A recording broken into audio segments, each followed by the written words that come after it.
We're joined now by Mick Mulroy, who is former US Deputy Assistant Secretary of Defense for the Middle East under President Trump. Thank you very much indeed for joining us, Mick.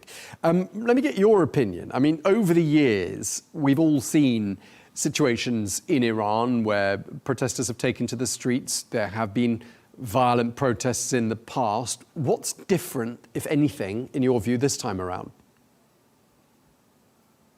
Good to be with you, Tom. I do think these are probably larger in scale, and because of the current economic situation in Iran, they're beyond just disfavor with the regime and the brutal oppression they have. Of course, that's a factor, but there's also this really strong economic, I think, motivation that's bringing about essentially everyone.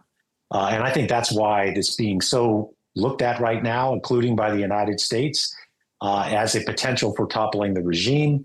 That is something that could happen, I think. I think that is what the assessment is, and that's why this is getting so much attention. But you're right, we have seen many other protests in the past, the Green protests, for example, many others. Those have been largely about a specific part of society, like the oppression of women, etc. But this seems to be about everything, including the dire economic circumstances in the country right now. And that puts the leadership in a very difficult position, doesn't it? Because, I mean, economic hardship on this scale, you know, a currency that's crashed and people that are across the country really feeling the pinch. I mean, there aren't any quick fixes, are there? There isn't. And of course, the sanctions regime that's been on Iran is something that takes time to really impact it. And I think we're seeing that impact. Which is why apparently, President Trump said this morning that Iran reached out over the weekend to potentially start negotiations again. They have a very strong, I think, desire to come out of these sanctions, potentially even joining a new nuclear agreement.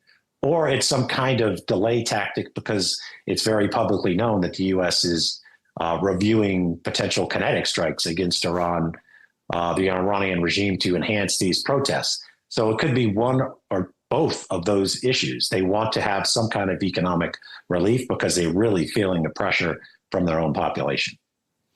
Right, and clearly the Trump administration keeping a close eye on what's happening there. And, you know, let's face it, the United States has struck Iran, its nuclear program, during the course of the last 12 months. So that genie is in many ways out of the bottle.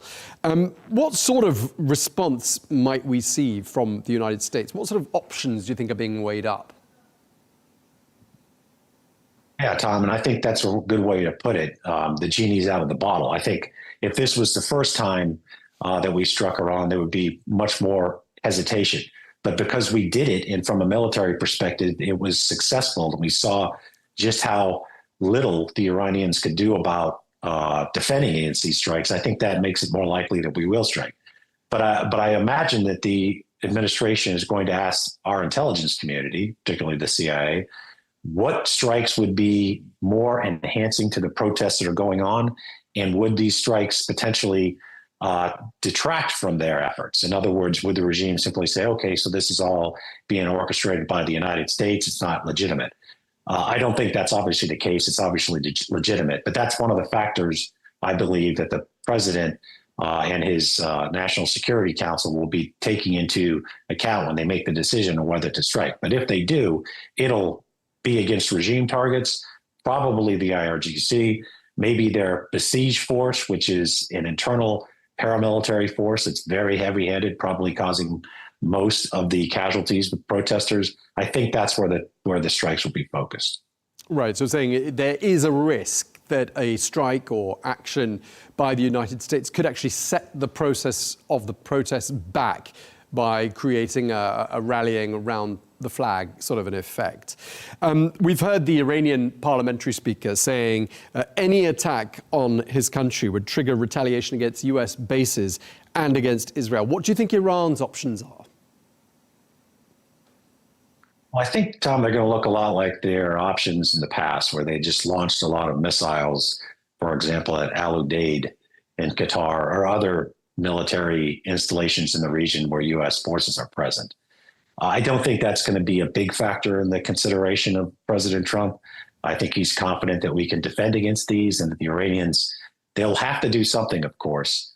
But, like in the past, it might be more symbolic than actually intended to cause a lot of death and destruction. Because if they do, for example, if something happens and we don't intercept a missile and it causes death and destruction, that's going to be open season on regime targets from the United States going into Iran. So they could essentially open up and give the political, I think, capital for the United States to take really strong military action in Iran. So I think they'll have to calculate that. They'll have to do something. But like many times in the past, whether it's retaliation from Qasem Soleimani being killed or the retaliation for the nuclear facility strike, it's mostly symbolic, and the United States easily defended against it. The Revolutionary Guards are said to be extremely powerful and to remain so. I don't know if you would agree with that assessment. But overall, how vulnerable would you say the president and the clerical leadership is looking at this particular moment? I think they're very vulnerable. One, because of the level of the protest.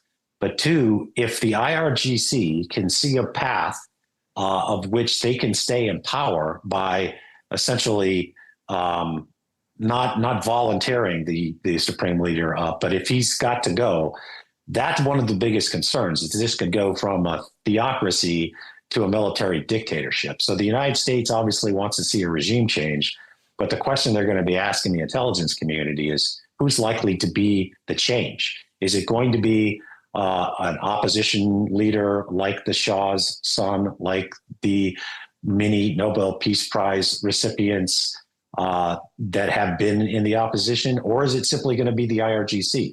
Are they going to take over and then actually have a more hardline stance than even the Ayatollah Ali Khamenei had against the United States? So it is a big question that has to be answered before the United States does anything to enhance these protests. And I think that's going to be answered. And hopefully it's going to be the opposition, of course, which will be much more in line with stability in the region, with Western cooperation. And it will be very much better off for the Iranian people if that's the case. But that's not necessarily what's going to happen. And that's what they need to take into account. Yeah, I mean, there have been protesters waving placards with photographs of the late deposed Shah of Iran.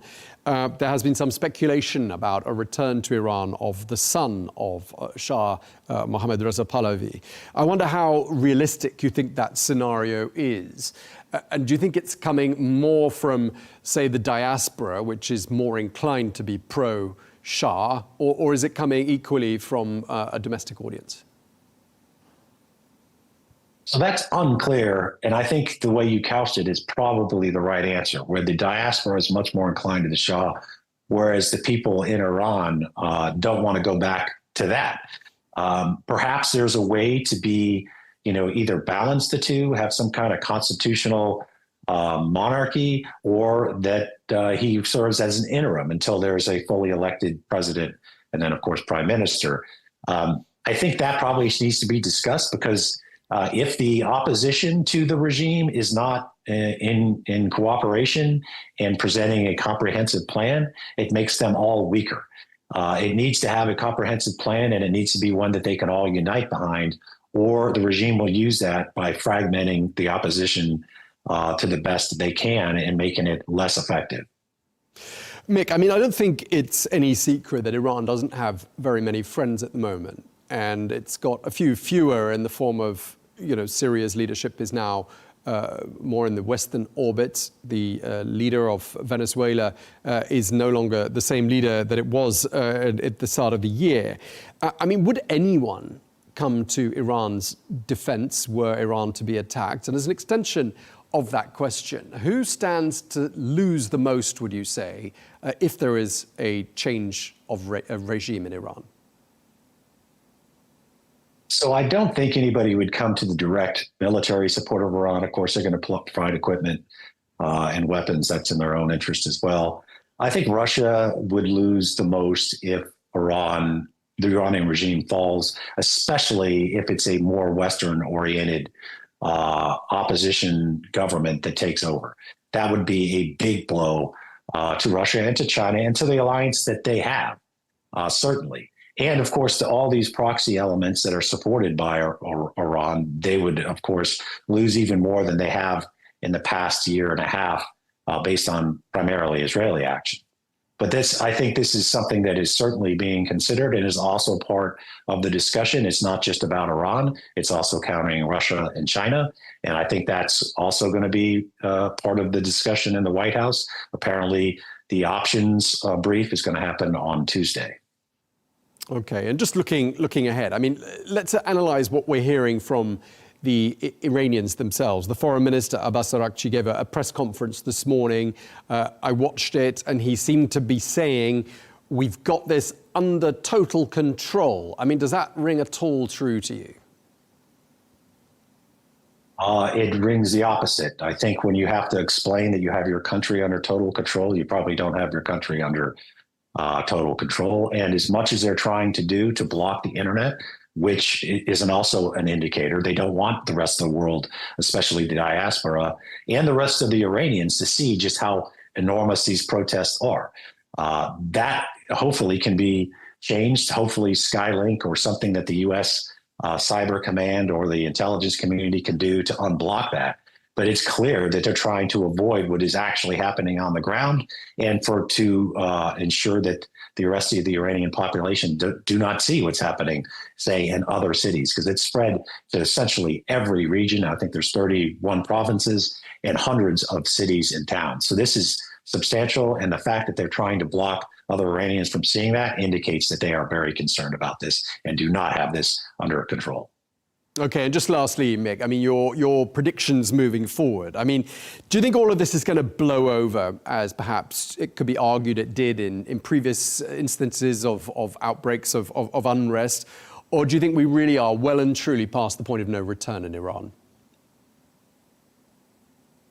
Difficult to say, of course, because every time we've seen this, we've come close. And obviously it didn't happen. So I think that's going to increase the likelihood that the U.S. will take direct strikes, because if this calms down, again, then part of it will be, well, look, we didn't do anything, and again, it wasn't successful. So I think that enhances the chances that we will use direct military action to essentially bolster these protests. And I think that could actually do it. But I don't know. I think this is the closest we've been. So yes, there is a significant potential that the regime could fall, largely because they have lost all support of the Iranian people, at least that I can see. And that is primarily economics. At the end of the day, everybody is affected by economics. And that is really the driving factor. And all the other groups now, of course, are in opposition to the regime. And this is, I think, the combination of those is really creating an exponential effect and pressure on the regime. Okay, well, thank you very much indeed for taking the time to speak to us. Mick Mulroy, former US Deputy Assistant Secretary of Defense for the Middle East under President Trump. Thank you very much for your time, sir. Thank you, Tom. Great to be with you.